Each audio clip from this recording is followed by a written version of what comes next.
Hello guys, welcome to our channel. Nagbabalik tayo para sa ating tutorial sa ating mga rear derailleur or tinatawag nating RD.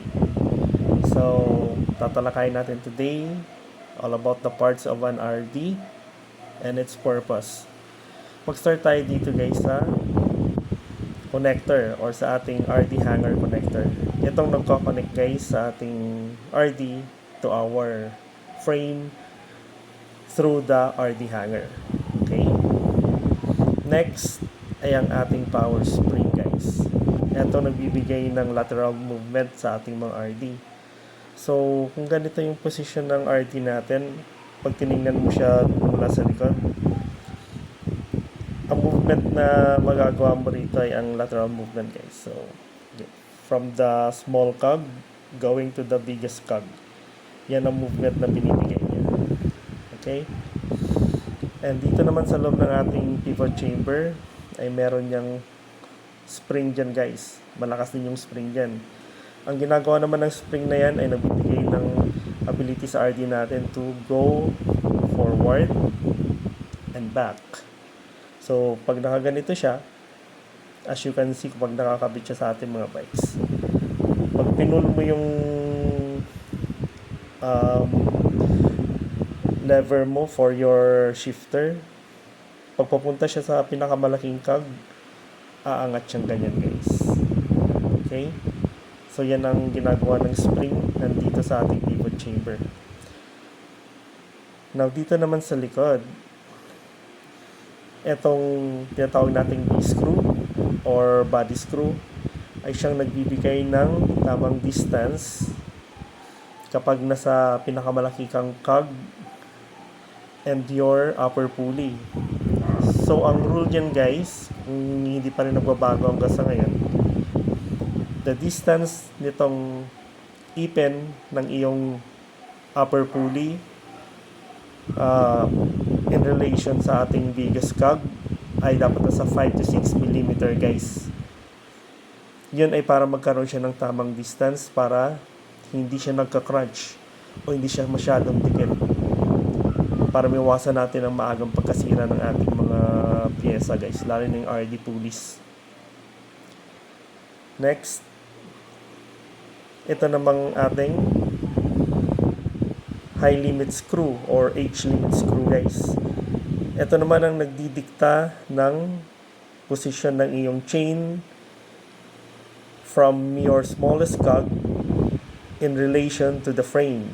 So, ibig sabihin, etong ginagamit mo sa pag-control ng distance o ng posisyon ng chain mo na hindi siya tatalon papunta sa frame mo.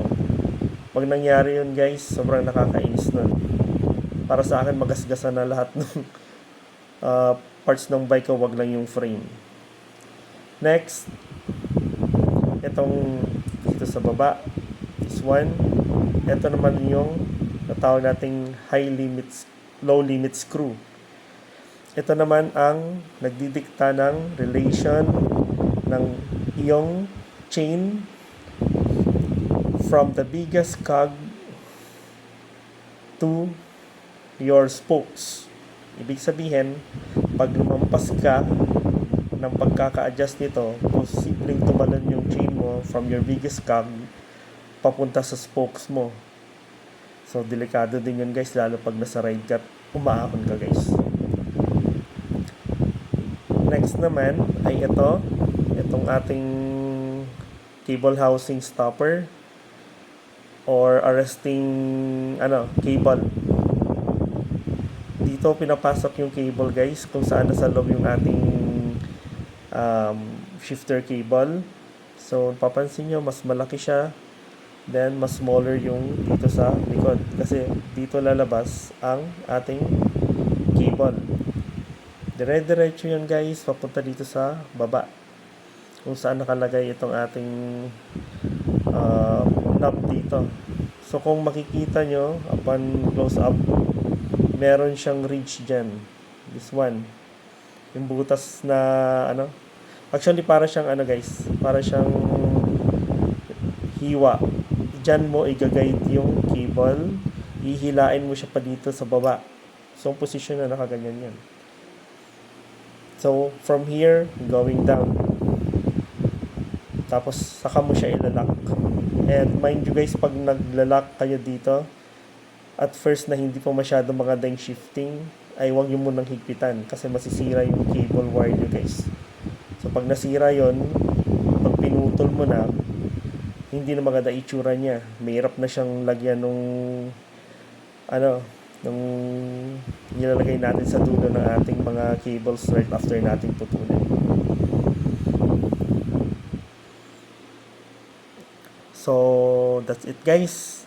Yan ang mga importanteng bahagi at purpose ng ating mga RD parts. So, next video na natin guys ay how to sort out your RD or paano ang tamang pagtono. So, I'll see you on my next vlog.